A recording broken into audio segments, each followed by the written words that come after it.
भगवान नाम राजा से मिलकर बा फुलवारी में फूलों है काटे जाते हां ए घूमे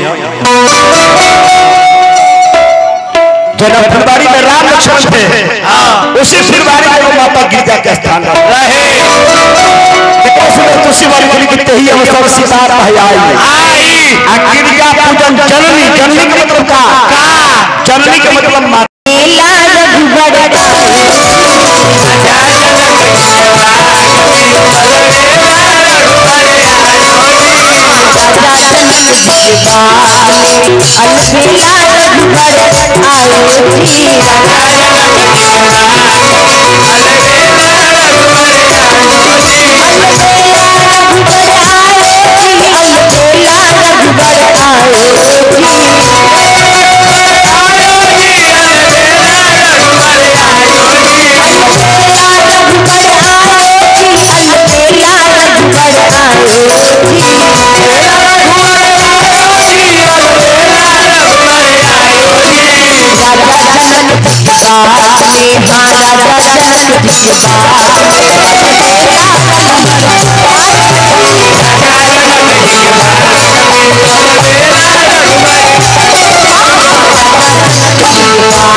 जी के बाद बाग में अलबेला